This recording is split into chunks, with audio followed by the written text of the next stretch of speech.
All right, what is going on guys? Welcome back to another video. If you're an SMMA owner, I'm gonna be giving you guys a onboarding checklist so you can onboard clients more frequently, streamline your onboarding process, make more money, set better expectations, and ultimately get more clients. Make sure you guys like, comment, and subscribe to today's video and the channel, as well as I upload every single day for SMMA owners like you.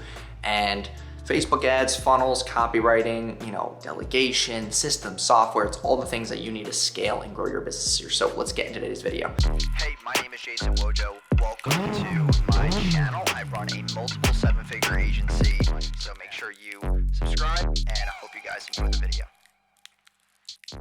If you are onboarding clients into your SMMA very frequently, these things will help you streamline. So how we basically formulate things is obviously there is the booked call, right? There's the sales call. And on that sales call, we make the client pay on that sales call. We don't do a 2-call close, we do a 1-call close because I don't want people thinking about it or getting buyer's remorse or whatever the case may be, okay? It helps me streamline things better. After the client pays on that call, we give them deliverables to then streamline the onboarding process. So first things first is after they pay, we send them a Calendly link. That Calendly link is going to then get them booked for their onboarding call. So that's what your account manager, your onboarder, your project manager, whoever that is in the business that's onboarding clients, onboarding their Facebook assets, setting up their tracking, getting their business manager ID so that, we can then request access to them and then become a partner within Facebook, right? Second thing we do after that is we then have them fill out a type form, okay? A type form is just a simple questionnaire that gets the client's information,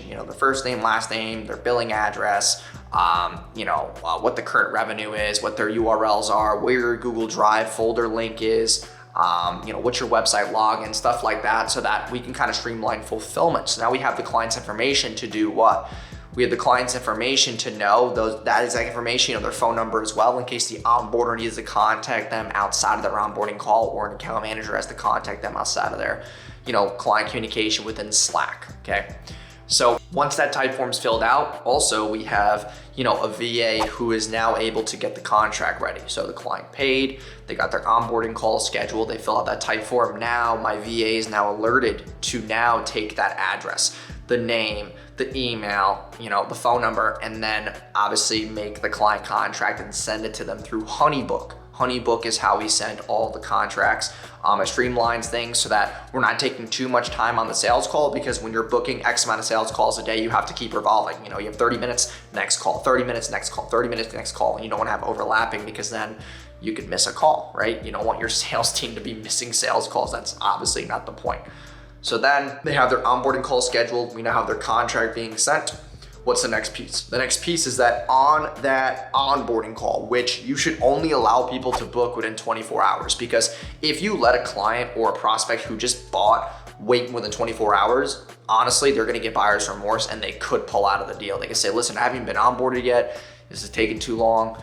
I just want my money back. And that happens. So you wanna make sure that client's able to book that onboarding call within 24 hours, one rolling day. So on that Calendly, don't let them book 2-3 days out, only have one rolling day, so they only can book within 24 hours. It's just a psychological hack.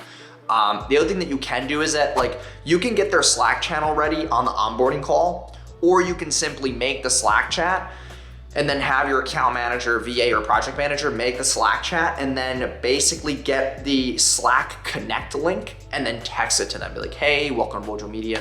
That's our agency. Welcome to Wojo Media. Join your Slack channel. And the Slack channel literally should be named client dash first name dash last name dash business name. That's how we formulate all of our client chats, so it's very personalized. And when that text message is sent, the conversion rate's 100%. Once they get into the Slack channel, there's really no more buyer's remorse. And then from there, now they're able to communicate within Slack within hours of them buying. They already fill out their type form. They have their onboarding call scheduled. You can start fulfillment because now you have enough information to audit their, we ask them on the type form, what their best selling product is, send us the link. What's your website URL? Where are you currently running traffic to? What's the link to that landing page or funnel? We have enough information to start doing strategy, start doing fulfillment, maybe shoot them a Loom video on what kind of changes we want to make as far as copy or your offer, whatever the case may be, to kind of formulate a better, converting landing page or a better converting offer, and then obviously formulate new ads to that. So you can start your fulfillment within 24 hours that way. And that's how I've been able to streamline that onboarding process. So I hope this video helped you. Just leave a like, comment down below any questions you have about your onboarding process, and subscribe if you are new to the channel. It means a lot. I'll talk to you guys in tomorrow's video, and peace.